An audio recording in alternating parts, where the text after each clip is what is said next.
so I wrote a book called How to Survive the Media Without Getting Clobbered, so that I could teach people how to survive me, so I wouldn't have to work so hard. It turned into a speaking and a coaching career, so I work with CEOs, showbiz pros, authors, experts, entrepreneurs. I call myself the celebritizer. I give them the very same successful interview tactics that some of the biggest superstars in business and entertainment use, so they can celebritize themselves or brand themselves. So I wrote this book so that you could actually do it for yourself as a workbook in the back, and it's I get a lot of really great feedback on it. So what I do now is I speak and I coach, and every time I see a media virgin who is not graduating to a media star, an angel doesn't get their wings. It really bugs me.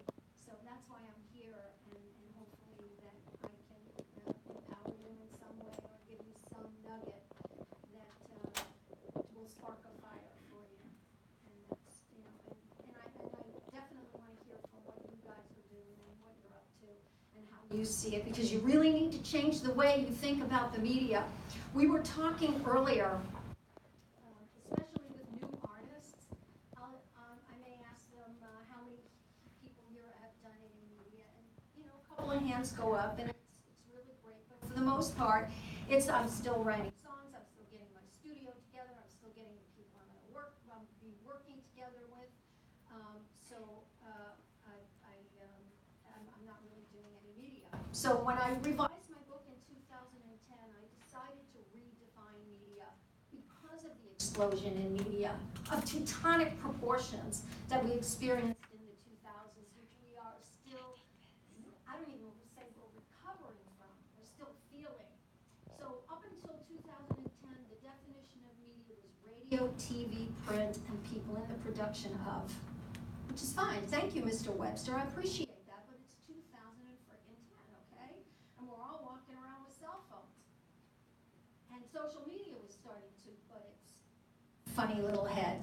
So I redefined media as anyone or anything that has the ability to take your message and move it forward. Anyone or anything that has the ability to take your message and move it forward. So if I ask you if you've ever done any media, you're lying to me. Okay? Because what you're saying is, I've never been in a photograph, I've never sent an email, I've never written a letter, I've never left a message on anybody's voicemail. Basically, armed with a smartphone and a couple social media sites, you are broadcasting 24/7 to all your fans, customers, people that can globally access you at any time. My God, if you have a blog, essentially that's like 100% even more. People can find you. One of the beautiful things about the internet is that it's a level playing field. That's the good news, but it's also the bad news. We were talking about this, about doing big boy, big girl media, as opposed to what I say. In the U.S., there's about 10,000 radio stations. How many blogs and podcasts do you think there are? Thousands and thousands and thousands and thousands. And you don't know who's listening to anything ever anyway. Also, and you never most know of the podcasts are archived, so they're up forever. And they live in perpetuity. that's what's great. The old school was, it was broadcast and it went out to the ether. Now you do a podcast or something, someone might listen to it 10 years from now, That's 15 right. years, That's 5 right. years. That's right. You could do a very small blog. They want to interview you because that blogger happens to be a fan, but you don't know who the fans. I mean, you could have 10 fans of this blog, but you don't know who those 10 people are, and it could actually be someone who reads about you and goes, "Whoa, I like this person." Plus, the upside of the whole thing is that it gets you doing media at no cost to you. At no cost to you. Of course, I'd love you to have my book in the meantime so that you could reduce the curve and you would know how to judge yourself. But if you imagine for just a minute If you could do an hour's worth of media every day, getting to be the star of the me show, starring me, in which case it's you, talking about who you are, what you're doing, how people can find you, what's next for you, what your backstory is, what you're doing in the future, where you're playing, why you comb your hair the way you do, why you're known for those crazy hot pink glasses. You just don't know. So your job, I suspect, because you can't know, your job is that you're never going to know. But therefore, your job is just to keep pushing your stuff out. The problem is that the media itself has its own separate language. And if you don't know what the language of the media is, it's going to be a little more challenging. So the language of the media is sound bites and talking points. The media loves, it's their fast food, it's their McDonald's. They love it. You deliver a sound bite to them in 6 seconds or less, ooh, they're just going to love you. So a sound bite is a brief and outstanding mini version of who you are and what you're selling. Of course, they want clickbait. They want a headline that makes you click on that link. Yeah. So for me, my sound bite is you got to tell it to sell it. There's another version of that sound bite. You got to pitch it to promote it so you can tell it to sell it. If you can't tell it, you can't sell it. If you can't tell it, you can't sell it. And Gail, explain a little bit, because you want the interview to feel natural, but it's an animated, exaggerated, concentrated version of you. It's showtime, is what it is. Of course, it's like being on stage, but you want it to appear as natural as possible. That's your persona. That's all about perfecting your persona. Just like you want to be able to articulate, you wouldn't sit in your bedroom. I'm sure when Mick Jagger practices his songs in his bedroom or his immediate studio, he doesn't do what he does on stage, because that's his performance persona. So every time you do an interview, or when you come here, let's say this was a big mixer, and somebody says to you, so what do you do? That is your life going on, is showtime. So you say to me, so what do you do? I teach people how to tell it to sell it. It's all about engagement. So you say, or I can tell you, well, I'm the celebritizer. And you will either say to me, can you celebritize me? Or what's the celebritizer? I already know what you're going to ask me before you ask me. The whole idea is that we go back and forth at least 3 times. And then you say, wait, I want to talk to you more. You're really interesting. Now you guys have a similar thing that I do. You're selling yourself. You're not selling a widget. You're selling yourself. So you got to talk about yourself. And so you have to be comfortable talking about yourself, PRing yourself, and hoisting yourself up. So I'm sure in a room full of media virgins, if I asked each one of you, what do you do? I'd either get songwriter, musician, artist, performer. And I wouldn't know what separates you or what differentiates you than all the other people that said the same thing you did. And that's your challenge. That's the road you have to go down to fill in all the blanks. And we were talking earlier and you said, what's the difference between a good story and a bad story? I said, no story. It's the difference between saying I'm an author and saying it's a survivor story. It's a story of a mother and a daughter and cancer and surviving that and taking those lessons from that and pushing that out. The difference between a good story and a bad story is no story. I started to tell this story earlier before we started. I had a friend of mine who worked for Geffen Records. She worked in the publicity department. She asked me as a favor to her, because I was working for ABC News, if I would interview her artist. I said, well, unless I have something to piggyback on, which means like she's Sting's daughter or something like that. So if I have something to piggyback off of, do it. Anyway, I did the interview and it was just generic. There was nothing there.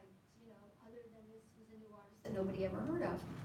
As I'm packing my bag to leave, because I have cables, I have plugs, I have microphone, all that stuff, she tells me that she's good friends with you too. And that when they were recording the Joshua Tree, she was there at the studio. That's my story.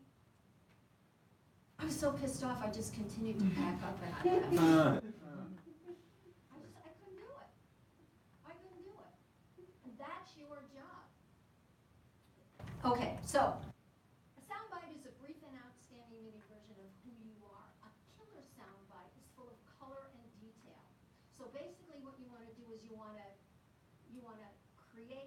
paint a picture with your words using color and detail, and you want to drop the other person in.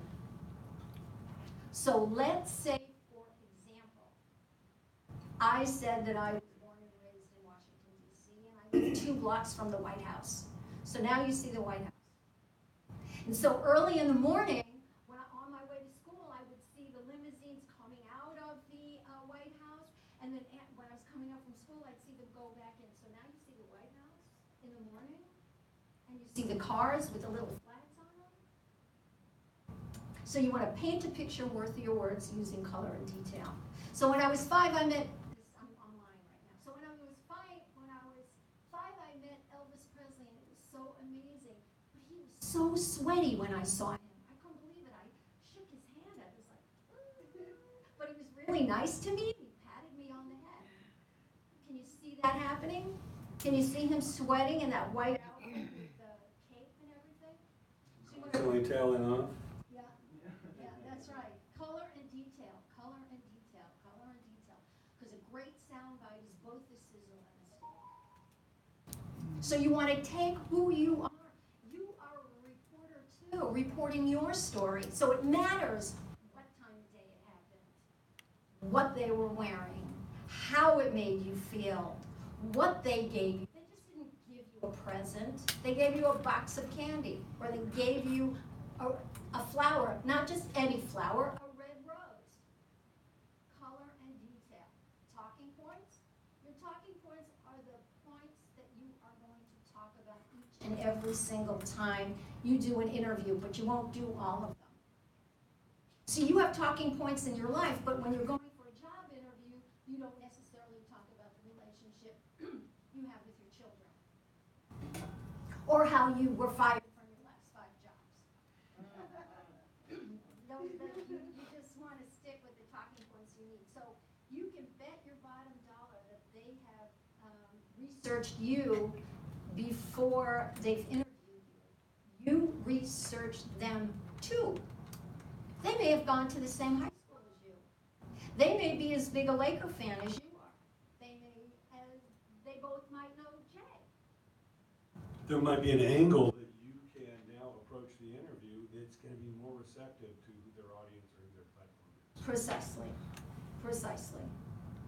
So they know everything about you. You know everything about them. You have you have a bigger investment in knowing about the person that interviews you than the person you go out with on Match.com. Because that might be a lemon and you're never going to see them again. No. But we want to be able to exploit the interview that they do with you so you can use it for marketing and PR. And then after the interview is over, you want to send them a thank you note, either by good old USPO or by email. Tell them what, thank you very much. It was a great interview. I really appreciate it. FYI, I'm playing at Bill's Bar and Grill in the next 4 Saturdays. Love for you to come. Let me know if you're interested. I'll put your name on the list. All my best. Looking forward to seeing you again, talking to you again soon. So you have to know the language of the media. You have to be able to speak in sound bites. You have to know what they sound like.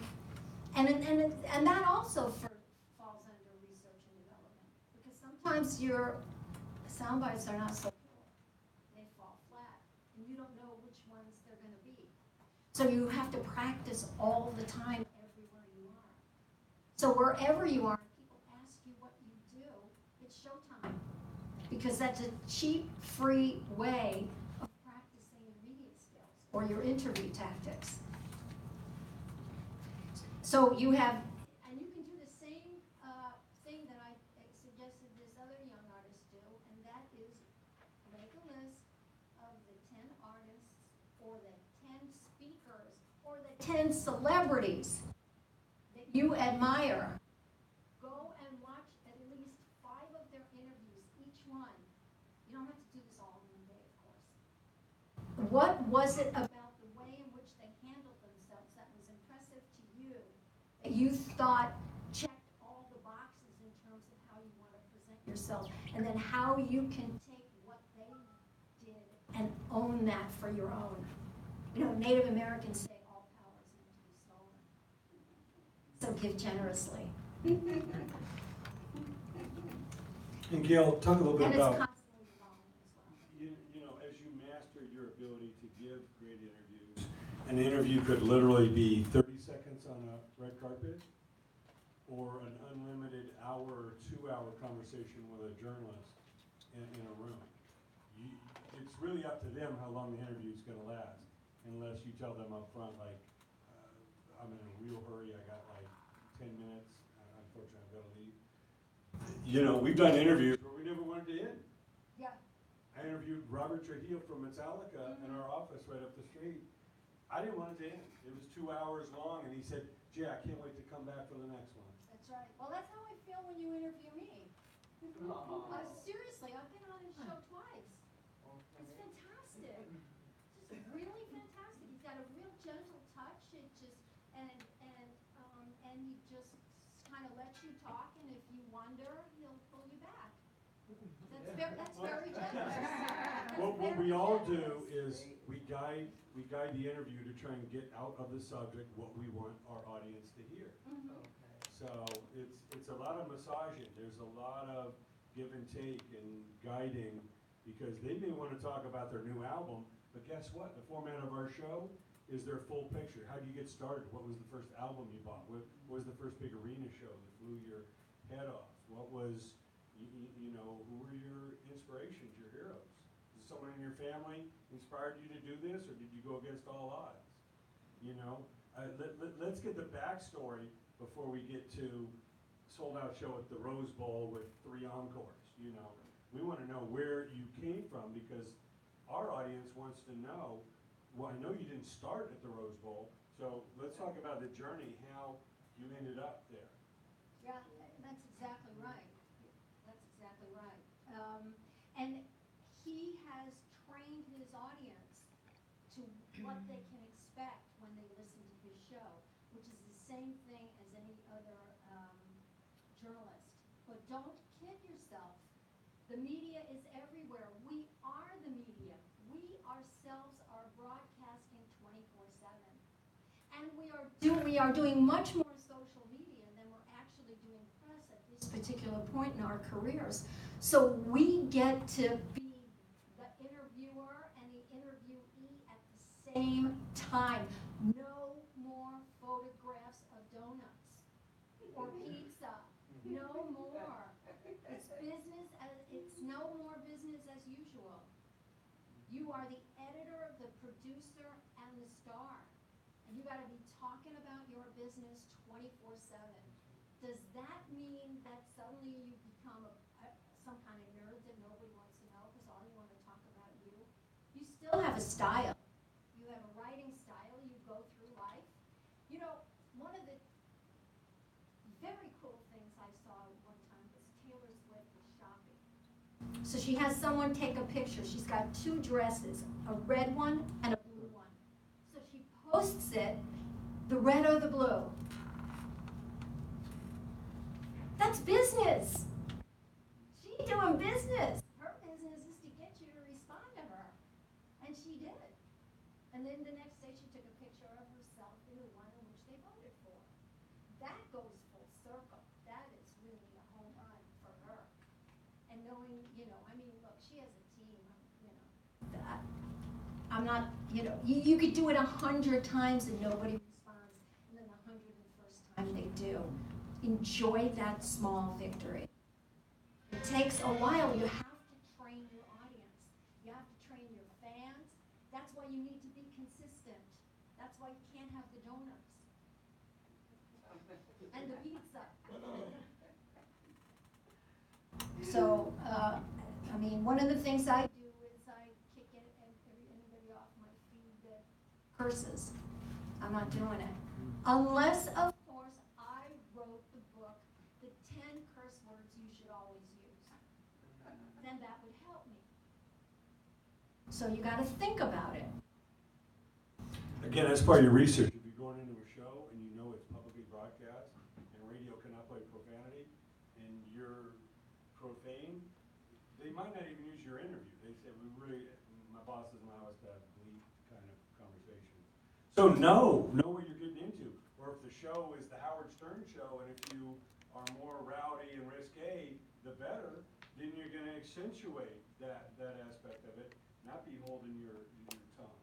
You know, so if you've researched who you're interviewing, with, again, you're going to tailor your interview to their platform and their audience, and you're going to, again, accentuate the story you're trying to get across based on where he wants to go or she wants to go with the conversation. Yeah. Make sure it goes full around. You see some people on the Tonight Show, and they're talking and having a good time, and by the very end, Jimmy Fallon says, "Oh yeah, and you got a new movie, right?" It's like, this is the only reason they're booked on the show. They have a movie coming out on Friday. The studio, the publicist, the marketing company, everyone could lose their job if this celebrity walked off the stage and didn't even mention the whole reason why they were there. That's right. So it's your job to talk about it. So when you say, I've got some new music, say the name of the music.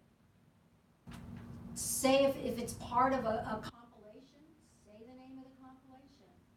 I have some new music if you're working with a well-known writer. I have some new music I just wrote with the most fantastic guy in Nashville, Joe Blow. Yeah. And another thing too, I think that a lot of artists especially do is have somewhere for people to go. And like if you're giving an interview, say, yeah, and you can find me at, especially social media, you can find me on Instagram or on Facebook or on my website or whatever. Find a way to work it in. Because they might forget to ask. And then you're like, oh my God, I got off and I didn't tell. I've done that 100 times and people forget to ask you, oh, where can we find you at? So already have that in your mind. Know that you're going to squeeze that in. Yeah, you can find my music or you can hit me up on Instagram, and like you said, at Joe Blow, or on Twitter, just something. You need always let that be in your mind that you do that, and especially if you're trying to sell something. And if you do that interview and you do mention Joe Blow, tweet out to Joe Blow, hey Joe Blow, I just mentioned your name on the Good Time Hour on whatever blog that was. So you get that going. You reminded me of something. In terms of the language of the media, I have something called the Fab Four. The questions you will always be asked whenever you create engagement and the subject turns to you and who you are and what you're selling. So the Fab Four goes like this. Who are you? Who are you? What are you selling? Why do I need it? Why should I buy your product? What's it going to do for me? Could be something just as good as make your toe tap. And how can I get it? Where can I find you? Who are you? What are you selling? Why do I need it? What problem does it solve for me? And how can I get it? How can I find you? The Fab Four. You always want to touch on those. And interestingly enough, if you find Jay or myself on the red carpet, we're going to do the Fab Four because we've only got 5 minutes. So he's not going to be doing what was your first album you bought? Because that's his hour shtick. I have a deadline at 11 o'clock and it's 9:30 already. So that's where we're going to start. So what's up? What are you doing now? How's it going? So you got any new product? It's going to be fast and it's going to be down and dirty. And then, if you have 15 more minutes. So who are you can now reroute itself into 4 other questions. What are you selling? Well, I just sold this. I'm working on this now, and I'm gonna sell this in the future. That also branches out into a bunch of other things. So on the Fab 4 alone, you can eat up an hour and a half. Yeah, if you're on a red carpet for an award show, who are you most excited to see to perform tonight or to meet? You know, now that opens up a whole another area of bands. You know what's also good, because you want to do a lot of piggybacking. Who here that's nominated is someone that you know? What you can do, if it's somebody that you really know and like and want to grab something from it, let's say you're doing a Smokey Robinson, and it's an ASCAP thing. So who of your friends here are you most excited to see? Michael Jackson, this group, that. There's nothing better than one celebrity talking about a bunch of other celebrities, because basically what they're doing for you is setting the table. So you can say to Smokey, well, how long did you work for Michael? And what's the one thing you most remember about him? So what the Fab 4 do basically is it sets the table.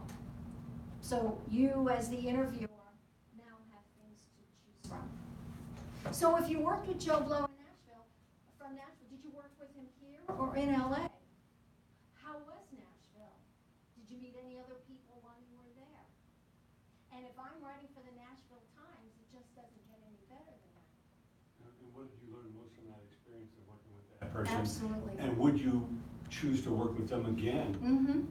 Because you see a lot of successful artists like Michael who linked with Quincy Jones, and that was the magic. Those two, or this combination, or this person in your band yielded the most hit.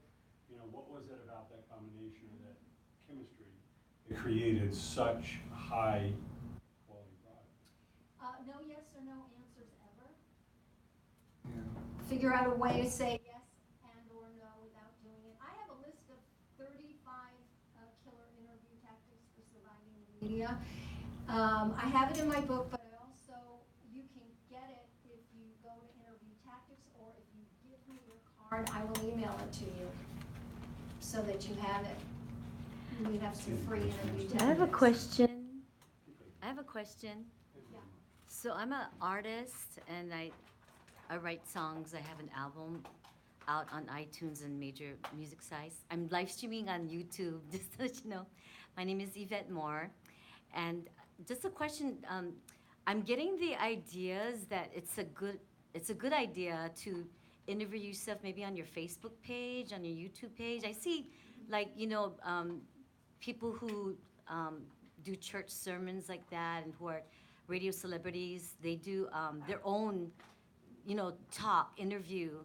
So is it a good idea as an artist to do that when you're promoting your songs? If you're releasing a new song, your finished product of your song, it's a good idea to do an interview of yourself on Facebook if you don't have anyone to interview you and you want to promote your song. Is that a good idea? I'm not sure how you can interview yourself.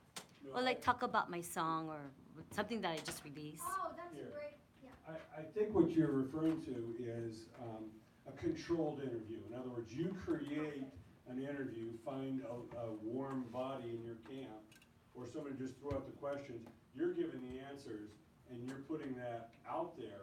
So it's a controlled interview in a situation. People are finding out more about your personality and, what you're about, what you're trying to say about your album, than a random interviewer might. Right, to promote the It's sell. not like a stage where it's fake, it's just, they're hearing you talk. It's called Right. a promo Yeah. interview. For promo for the song that I'm just releasing It's too. called a promotional interview.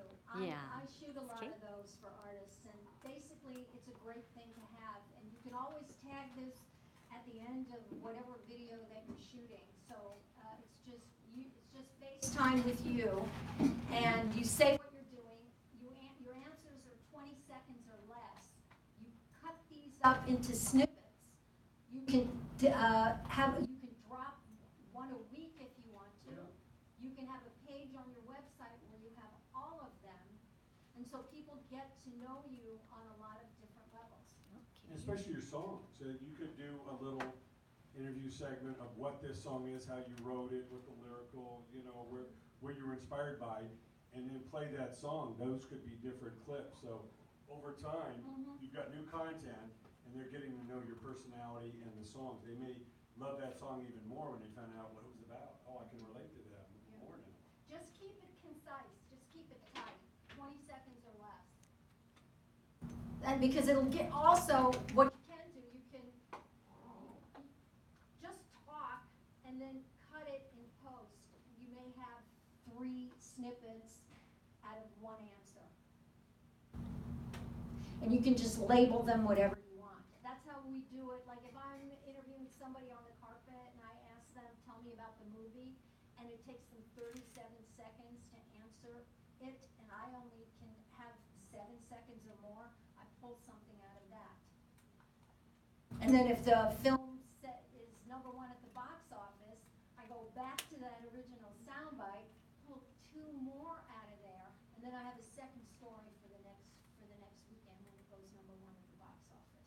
So it's called repurposing, and it's promotional for yourself and your work. And it's really cool. Thank you. I suggest that every artist do that. The more video that you have on your site, the better it is. The more video you have on YouTube, the better it is. Nobody cares if it's only 20 seconds. If they like it, they'll watch another one. And you could have 4 about the new song.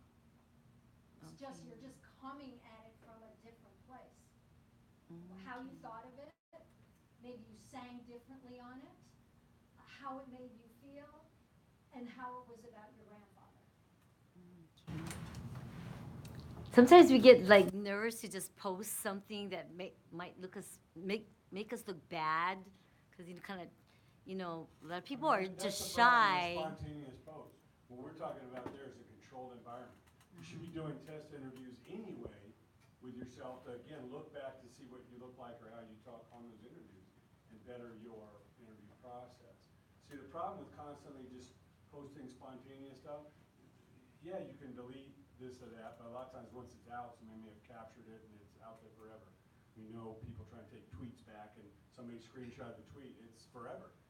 You know, so again, anytime you can control your environment, test and perfect your craft of what you do, all the better.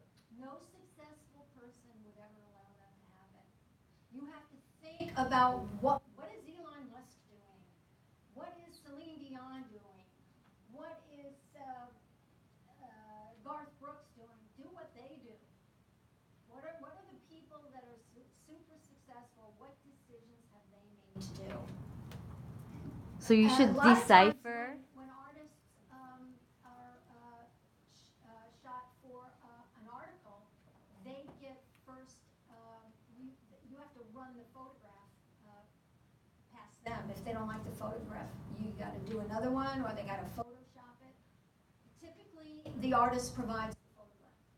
But if you're doing an article for the LA Times, they want their own person, but you have to be able to sign off on it. Nobody that's successful would ever consciously or in a sober state ever post anything where they look ridiculous. Okay. But it seems like a lot of people who want to be, you got so many young people on social media. They just post whatever, you know. But they're not Who cares? entrepreneurs. They're not business people. There's idiots in the world. No, Why this is Okay. care about that? You This know? is a business. Yeah, what This you're is trying to do is perfect what you do, not worry about what these people do. Yeah, You can't control what you can't control. I mean, everyone in this room really has to acknowledge that they are an entrepreneur. And there's rules that go with that, and there's a mode of behavior, and there's a professionalism, and most of it involves pulling up your big person pants. And that you're a business and you're a content creator, and part of that is not only songs, but it's media interviews and appearances and all that, and additional performances. Yeah, and so you know who does, okay, so what was the name of that guy? Jackass, the guy who did Jackass. Which one, Steve-O or? Yeah, either one. Johnny Knoxville. It's the art of behaving badly. And they were very successful at it, and they made a lot of money. Some of them didn't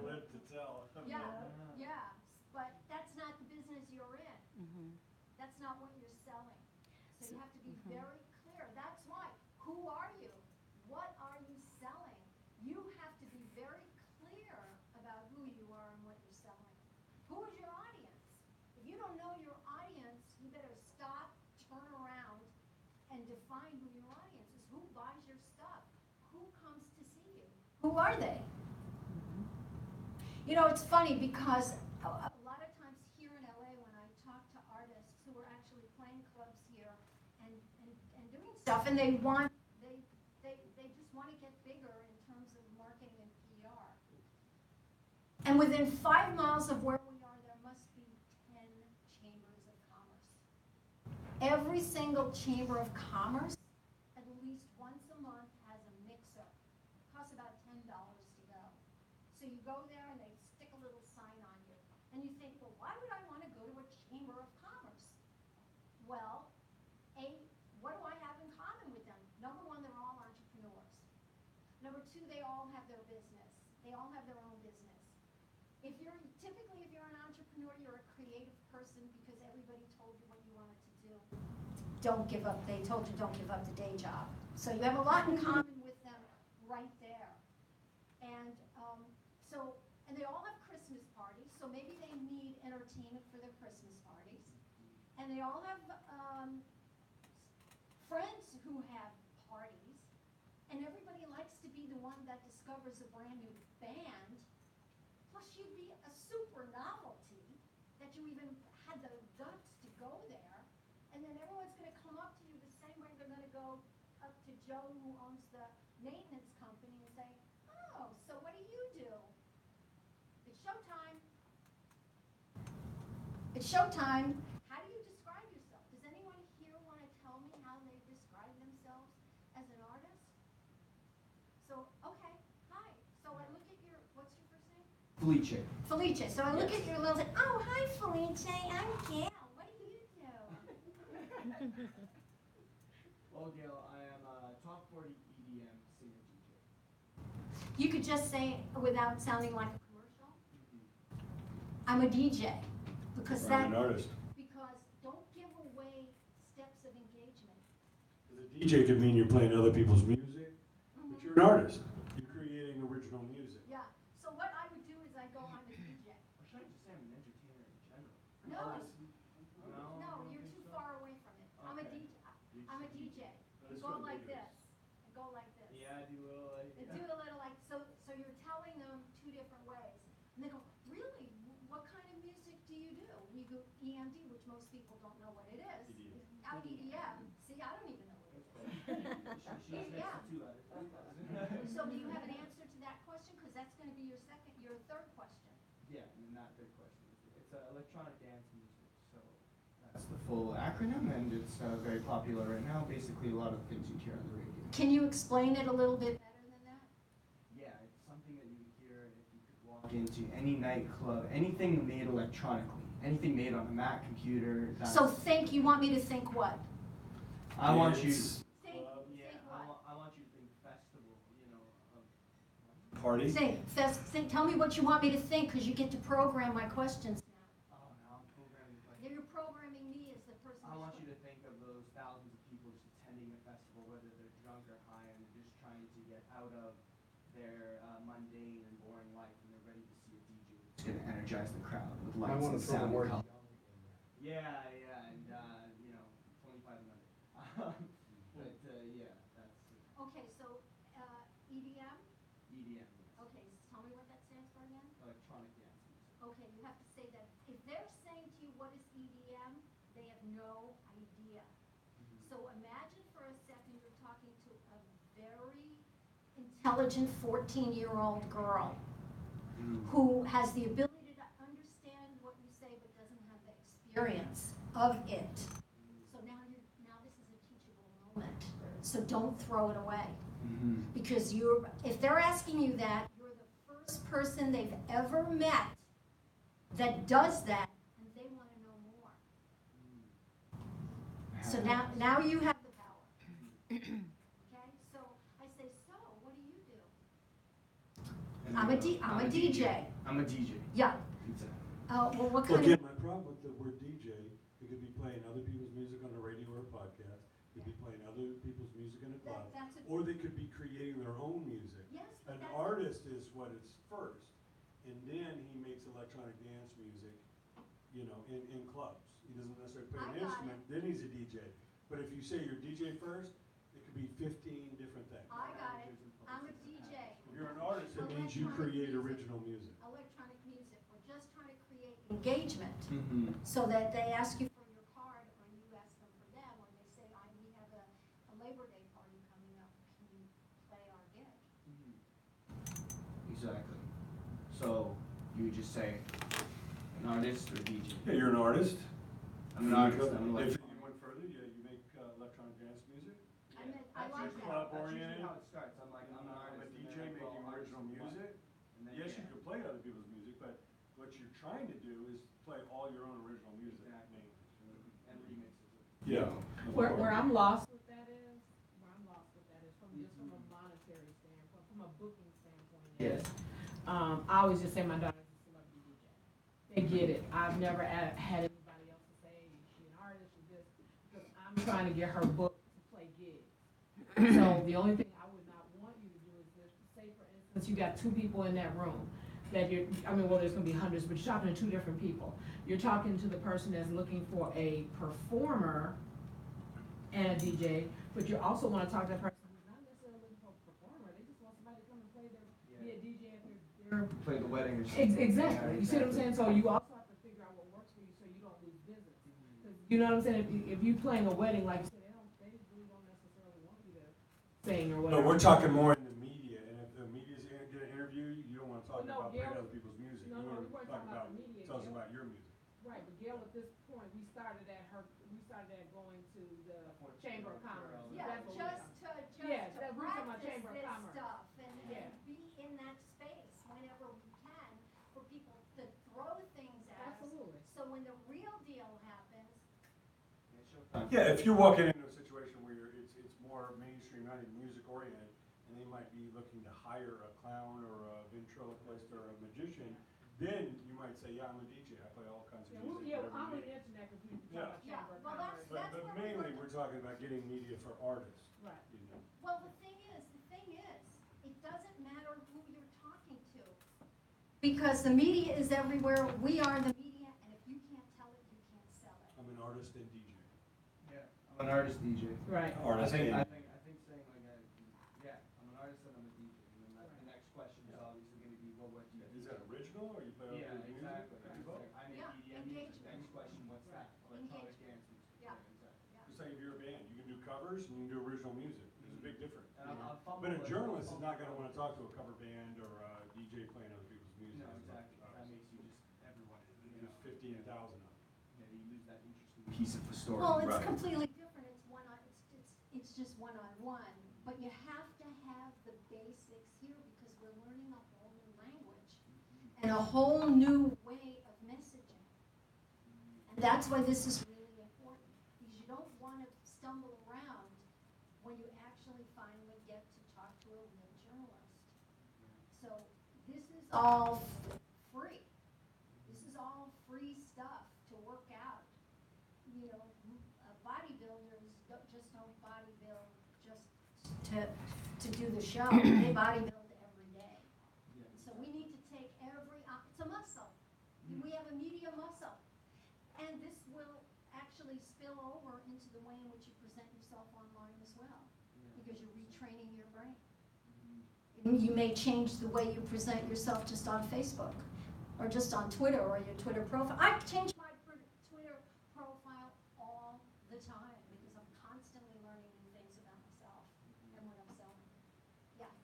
Add on to that, you might not want to promote it as those that want to get drunk or get high, or of EDM is the hottest thing for 25 It's a years party. and under. It's a party. Yeah, it's a party, Everybody- but if you're Party talking to Chamber of music. Commerce, you're probably talking to our generation, and we don't want to publicize people getting drunk and getting high, you know, in these type of environments. So- Yeah, it'd be completely different. Yeah, especially.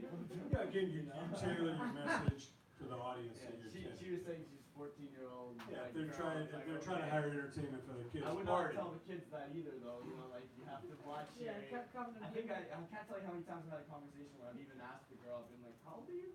And I'm like, oh, I'm 16. I'm like, okay, I'm definitely Well, not again, gonna drop. it's the hottest getting thing, high. it's the hottest thing for young kids. You're Yeah. educating them. If they're Yeah. asking you what You know, it at a is, festival, half the crowd could be on this, half could be sober, it doesn't matter, they're all having a party. Yeah. The common ground is they're having a great time. Yeah. so you need to, so at this particular point, you need to know the language of the media, and then you need to go out there and start using it. Because sometimes things happen fast. And if you and the last thing you wanna do is come up against me as your first interview. It's gonna be a little bit different than Jay, because Jay owns his own stuff. I have to report. If I don't come up with a good story about you, I'm not getting paid. It's a business. They deliver what the boss wants. That's right. Even if I don't think it's important. And that's really what it comes down to. It's all about the Benjamins. I'm getting personally. Excuse me. All right. Well, again, being a student of, you know, the craft, a master of your craft, a student of the game, you know, what's so important is to know all these different nuances. Again, original, covers, you know, this kind of media, that kind of media. Like I said, it's a big difference if you're going down a red carpet and you know, literally, they're spending 60 seconds and they gotta keep the line moving. The people running the red carpet are moving everybody along. One question, one question, one question. Or as opposed to, you're sitting down with an interview and you have no idea how long it's gonna be. They didn't tell you, and you didn't tell them, it wasn't prearranged. They may wanna keep talking. You So always, you have to morph into that expanded version of yourself. you always wanna know who's interviewing you, and you wanna know how much time do we have, even if you're on the red carpet. But your publicist should be able to tell you that. Or, You can almost see the if you people meet moving. him, if you see him, how much, you could just say to Jay, and he'll appreciate, how much time do we have? Jay knows how much time they're gonna give him, and he'll say 3 to 5 minutes, probably Two 2 questions. So you have your story to play with. So you already know the 15-second version of it, the 30-second version of it, the 45-second version, the minute version, the 90-second version. You already know that. That's why this stuff is important. Because you don't want to be answering a question and then they're pulling you away and you've only answered half of one question. Yeah, exactly. It's just like if somebody requests, they wanna play your song on the radio, but they don't have time for the 17-minute mix. They said it's gotta be under 4 minutes. Or whatever it is, you adjust accordingly. Yeah, I have 10 different versions of my story, and I'm being very conservative when I say that. So many. Now, I call myself the celebritizer, so when I speak at an event like this, people ask me what I do. I celebritize either singers, songwriters, bands, or showbiz pros, or soon-to-be showbiz pros. When I speak at authors' conferences, I celebritize authors. When I speak with scientists, I celebritize scientists. When I speak at tax preparers or dentists, that's who I celebritize. My information is exactly the same, but I just tailor it for what they do. So if it's scientists, I find out what kind of scientists they are. So if it's the company that is competing against Elon Musk, I'm not gonna sing his praises the whole time. Find out who you're talking to. On a red carpet, it's really fast and it's gonna be, who are you, what are you selling, why do I need it, where can I get it, when's it come out? That's it, who did you work with, blah, blah. And then it might be, in the case of me, what do you think of the Me Too movement, or something like that. Yeah, rapid fire. Or women as DJs, because let's say I'm writing for Ms. Magazine. And if I am writing for Ms. Magazine, you need to know that before you talk to me, because you know that there's gonna be a lot of questions about that. Yeah. Or if I write for an LGBTQ magazine, you know I'm gonna be asking questions about that. So you wanna do your homework. Because I would know nothing about. No, and if it's Oprah, she's gonna ask you about your pets. Because that's the biggest way to get book time over. Yeah. Well, when she had her show anyway. Or Ellen, what would Ellen be asking? You know, I don't know, I'm not that much of a fan of hers, but probably, you know, dancing or something. Yeah, Ellen would just be scaring me or something, Yeah. someone diving out of a box. Yeah. Yeah. Yeah. Or what's your goofy dance or Yeah, something like that, exactly. yeah. But you have to watch the show for a while. You have to, you need to know all the stuff, that's why they've looked you up, they know Sorry. everything about you that you'd ever put out online, you need to know about them. I'm sorry. I don't And wanna- not just look at their website, read their blogs, read their Facebook. Thank you. Don't be talking about how great Trump is if they're like they're the leader of the resistance. Excuse me, Gail? Yeah. So, because I just want to kind of get a question, go back to know your audience. So, see, I'm from Hawaii, and I'm a multi-genre singer, and I have an album, and I just want to know, basically, how do you do your homework in knowing your audience so that when you're writing songs, you want, you know, I want my songs to sell. I don't want to just write them and just put them out there because I'm an artist. I want to make money because I'm an entrepreneur. First off, I know that. Making money is important to pay our bills. So how do you do your homework in knowing your audience? Who will buy your music? Okay, so do you have a home place that you sing in once or twice a week? About 4 times a month, yeah. Okay, same place? Same place, What yes. kind of people go there? Is it kids? No, it's a Family? restaurant bar. Only 21 and older can go in there Okay, in the so bar. it's nobody under 21. Okay. It's probably half male, half female. Yes. I don't suspect that there's a lot of seniors there after 11 o'clock at night. Mm-hmm. Yeah? Right. So. Well, sometimes there are. Would you say that it would be 21 to 50? Right. Or 60. There's some older Or people that go in 60? there. But the basic part of it. Right. 21 to 50? Yeah. So, Or 21 and up? yes. Okay. Uh-huh. It's a restaurant bar, so Yes. probably most of them are employed, Uh-huh. especially if they come back. Right. And- I'm actually, okay, I'm maybe kind of going off the subject here because I want to sell my songs online, not So, just to okay, people in so- the bar. So can you Yeah. identify who's purchasing your stuff? Right now, just people from Hawaii because No, maybe they can you, appreciate do they it. you have their names? No, I don't. You have their email addresses? No. So when they buy your stuff, they remain anonymous? Pretty much, because it's, you know, off of iTunes. I don't know who's downloading, streaming. Well, use your eyes and ears. Try to find them, track them. How do you track that? Well, do they come to your Facebook page? Not really. No. So they're not they're not listening to your stuff on Facebook? Yeah, I don't think so. It's kind of out of my area. Mm. Jay does that. So wait till Jay comes in and ask him that, because he would probably be better to know that. Okay. I do know that you can go But to you do Social know Blade. Sorry, go ahead. I'm sorry, I just know this website called socialblade.com, Mm-hmm. and it actually, you can type in your artist name or anything that you have that you're representing or that you have online, any brand, and it will find for you your Instagram, your Twitter, your Facebook, and track how many people are engaging on those networks. So it's called socialblade.com. I use it, I just type in Echo the Savage, that's my name. I have a few different deals on there that I've set up to make sure that I got videos out there and I got music out there available. And I check on that with that. I check on that for my Vivo, for my YouTube, for my Facebook engagement, my Instagram engagement. It's a great tool, socialblade.com. How do you know who's buying your iTunes songs? I don't know. I You don't think know- that you you don't- probably, you Spotify? may be able to track that. You know, there are probably ways for you to track that if you contact them. I'm sorry, Social Oh. Blade, is it BLADE? Yeah. Socialblade.com. Social Blade. All right. Well, Are you done? typically I know, because in a situation like this, I sell books after I speak, so I usually have relationships with them.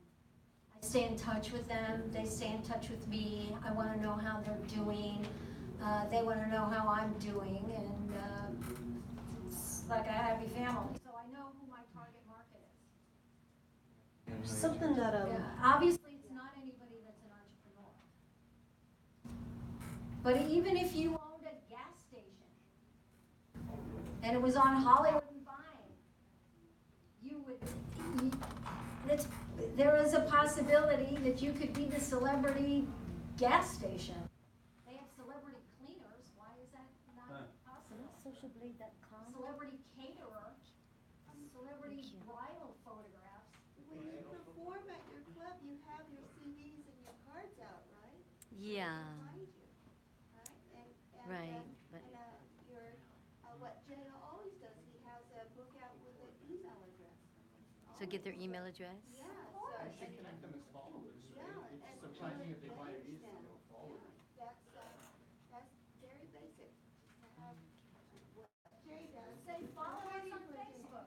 What's the question? iTunes is not the answer. Oh, you asked a question? Well, I was just gonna say, something that we kind of have done in the past that's been successful as far as figuring out who our demographic is usually we'll have like whoever's on merch for us at a show that night to go around and we give out these download cards for like, hey, give us your email, we will send you directly 3 songs. Oh, okay, so And so download that card. helps us niche down who's listening, what Okay. gender they are, what age they are, Mhm. where they kind of belong, just getting specific, and that helps a lot for like who we want to advertise interviews to.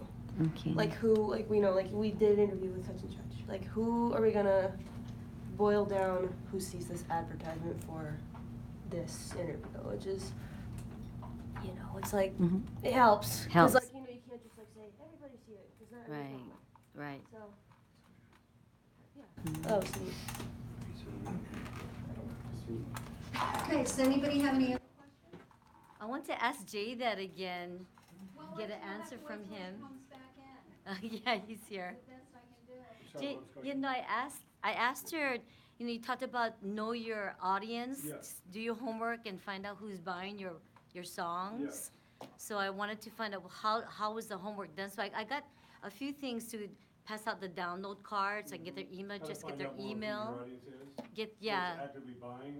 As Yeah. opposed to who you're targeting? yeah, because I'm on iTunes, but I don't know who's buying, and I want to target that kind Yeah, of well, again, they don't, audience. you know, some platforms don't share their information. Somewhat? Others do, and if they do, you can kind of find out where they are. You know, sometimes there's analytics, you know, they're in Europe, they're in Latin America, they're in Canada. Spotify Uh-huh. shows you that. Spotify shows you that? Yeah, Okay. but what you want to try and do is get a direct, like we do, we try and get Mhm. direct emails or response. So you can kind of maybe even send them a questionnaire. What song like you best? What styles of music do you like? You know, Mm. you go out to clubs, what clubs do you frequent? You know, who's the last big show you saw? I mean, you want to try and engage your audience anyway, know who they are, interact with them. If they say, I like EDM, maybe you don't pitch them the country thing that you're doing, you know? It's really, you know, all about tailoring, you know, your audience to, you know, what you have. Hopefully you're a multifaceted artist, and if they want to hear the up-tempo stuff, again, don't flood them with the ballads. If they're more laid back and they want to hear the easy stuff, don't hit them with the hard stuff, Mhm. you know, that Yeah. type of stuff. Yeah, and it happens in performances too, because in Hawaii, most people want easy listening songs, and I'm in a rock band. Cover rock band, but we do it all, so Well, again, it's you just do kind of hard. what you do, you don't want to necessarily dilute what you do to fit them, but you want to tailor it to your audience if it makes sense. If you're putting on a concert, the concert's the concert. You know, you're not gonna change your concert because 5% of the audience wants to hear this. You know what I mean? You can't be everything to everybody. Mhm. You know, It's hard to what you find good do- musicians too that have the same mindset with the same goals too. None of this stuff So, is easy. yeah, None of it's easy. I If have it a was really easy, good, we you know, wouldn't be here, you know. right? Thank you, You honey. know. By the way, since the last day of the conference, thank you so much for putting this together.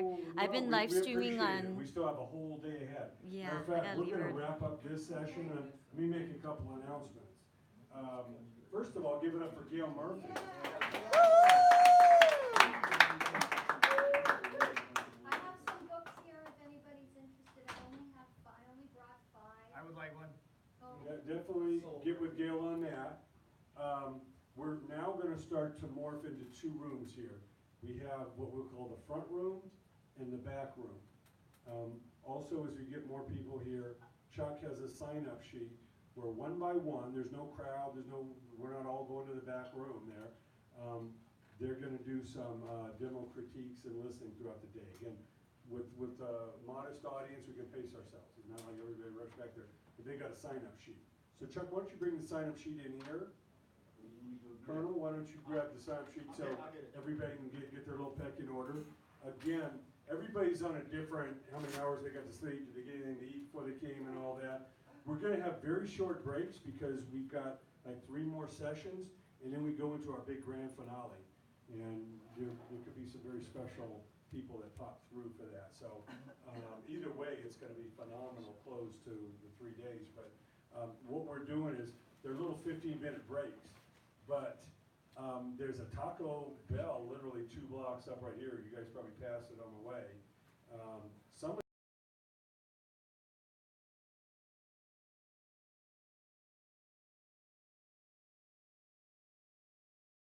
here is going to make a run to the Little Caesars right here on the corner of Cahuenga and Magnolia